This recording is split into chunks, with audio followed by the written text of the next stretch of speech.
Masih ingat dengan sosok Komjen Pol Budi Waseso atau polisi yang namanya triknya buas? Yap, polisi yang dulunya berani menangkap Komjen Susno 2C ini kini telah pensiun. Saat itu kasusnya cukup menarik perhatian lantaran Komjen Budi yang diberi mandat untuk menangkap Komjen Susno di sebuah toilet bandara. Komjen Budi juga mengunci pintu toilet untuk memastikan Komjen Susno tidak kabur. Lantas, siapakah sebenarnya sosok Komjen Budi?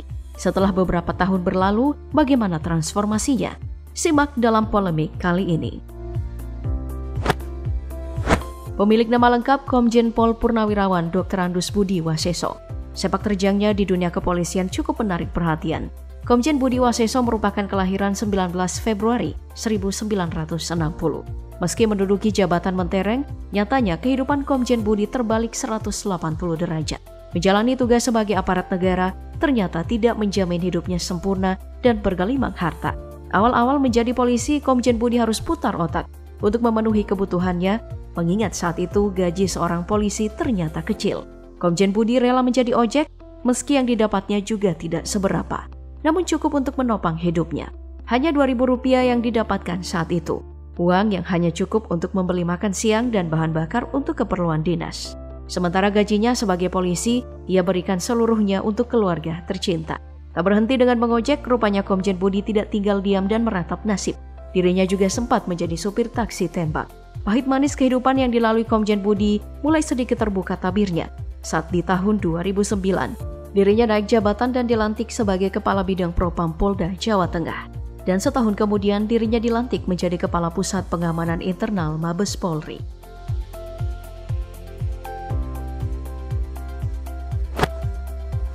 Setelah mengukir kesuksesan sebagai seorang polisi, nyatanya Komjen Budi enggan untuk menyampaikan harta kekayaan kepada LHKPN. Bahkan di ILHKPN pun tidak tercatat harta kekayaan miliknya. Di tahun 2015 dirinya sempat jadi perbincangan, lantaran dirinya enggan untuk menyebutkan harta yang ia miliki. Dirinya berdalih jika ia bingung menafsirkan beberapa barang penting juga kendaraan klasik miliknya. Sebut saja, dirinya memiliki sepucuk senjata berburu, 2 pucuk senjata api. Tidak ada yang bisa menaksir kisaran harganya, begitu juga dengan pajak yang akan dikenakan. Selain itu, beberapa unit mobil Jeep tua dan Vespa tua miliknya. Komjen Budi juga mengaku tidak memiliki bisnis sampingan, sedang sang istri hanya ibu rumah tangga biasa. Selain itu, ia hanya memiliki rumah dinas dan tidak memiliki rumah pribadi. Pun sepetak tanah yang ia miliki hanyalah warisan dari kedua orang tuanya.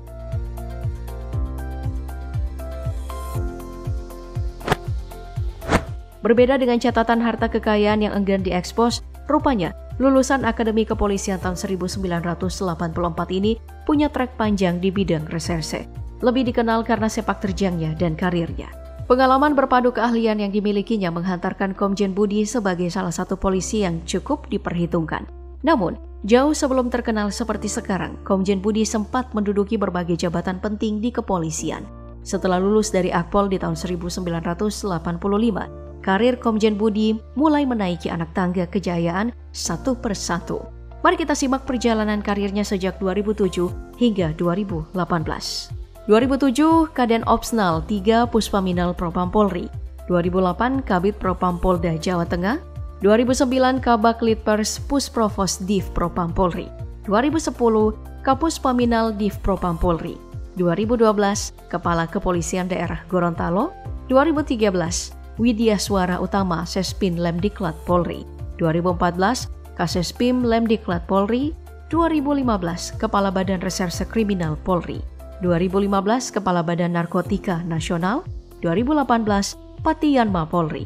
2018, Direktur Utama Badan Urusan Logistik. Ketua Kuatir Nasional Gerakan Pramuka. Selain beberapa jabatan yang pernah diamanahkan kepadanya, kita simak juga beberapa penghargaan yang pernah didapatkan Komjen Budi selama menjadi polisi. Bintang Bayangkara Pratama, lalu Bintang Bayangkara Nararaya, SL Pengabdian 24, SL Pengabdian 16, SL Pengabdian ke-8, SL Jana Utama, SL Dwidia Sista, SL Santi Dharma, SL Dharmanusa, dan SL Gom 9.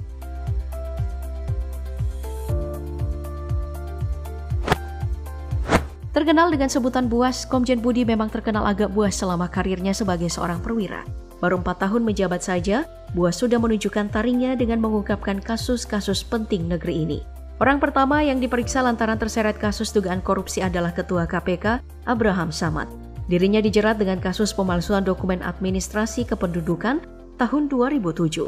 Juga kasus penyelewengan wewenang dalam pertemuan dengan petinggi Partai Demokrasi Indonesia Perjuangan atau PDIP pada saat Pilpres pertengahan 2014.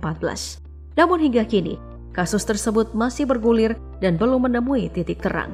Wakil Ketua KPK Bambang Wijoyanto juga menjadi sasaran kebuasan Komjen Budi. Dirinya ditangkap di Depok Januari 2015 silam. Lantaran Bambang Wijoyanto alias BW tersandung kasus gratifikasi, kasus saksi palsu Pilkada Kota Waringin Barat. Saat itu Bambang berprofesi sebagai penasihat hukum calon Bupati Kota Waringin Barat, Ujang Iskandar.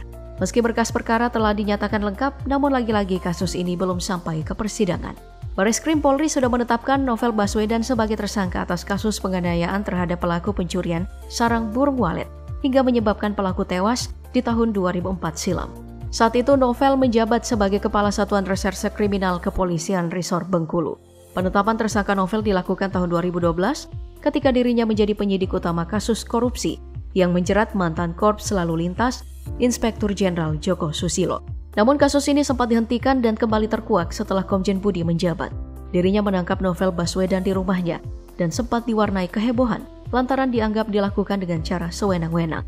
Sama dengan kasus sebelumnya, lagi-lagi kasus ini belum naik persidangan. Denny diduga terlibat dalam kasus korupsi dalam program pembayaran paspor secara Electronic Payment Gateway. Namun mantan wakil Menkumham tersebut membantah tudingan yang dilayangkan padanya. Kasusnya pun sempat dilimpahkan ke kejaksaan dan dilakukan pemeriksaan ulang. Kasus yang sempat menyeret nama mantan Menteri Badan Usaha Milik Negara Dahlan Iskan ini baru menjerat seorang tersangka bernama Upik Rosalina Wasrin, Deputi Program Kemitraan dan Bina Lingkungan saat kasus diduga terjadi. Kemudian kasus dugaan korupsi kondensat. Dalam kasus ini, Bareskrim sudah menetapkan 3 orang tersangka atas kasus yang merugikan negara mencapai 2 triliun rupiah. Menyeret nama Kepala BP Migas Raden Priyono, mantan Deputi Pemasaran BP Migas Joko Harsono, hingga mantan bos PT TPPI Honggo Wendrato. Lanjut kasus pengadaan krain Pelindo II. Kasus ini menyeret nama Direktur Pelindo II RJ Lino. Polisi juga sudah memeriksa 7 orang saksi dan belum menetapkan satupun sebagai tersangka. Polisi menilai pengadaan barang tersebut seharusnya dilakukan sejak adanya perencanaan, tetapi kenyataannya, krain yang dimaksud dipakai di pusat. Dari kasus ini pula, isu alasan pencopotan Komjen Budi mencuat ke publik. Politikus Gerindra Ahmad Sufmi Dasko menilai jika ada yang merasa terganggu dengan kinerja Kabareskrim tersebut. Bareskrim menyelidiki dugaan dana CSR Pertamina Foundation yang diduga relawan dan lokasinya fiktif. Polisi menyebut jika kerugian dari kasus ini mencapai 120 miliar rupiah.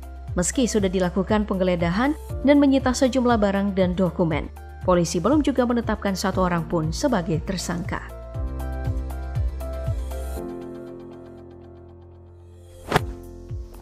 Kasus-kasus yang ditangani Buas tersebut tentu tidak selalu berjalan mulus. Hal ini justru membuat hubungan antara lembaga KPK dan Polri menjadi memanas. Di tahun 2015 saat terdengar wacana pencopotannya, Komjen Budi akhirnya benar-benar dicopot. Purnawirawan Polri itu sebelumnya menjabat sebagai Kepala Badan Narkotika Nasional atau BNN.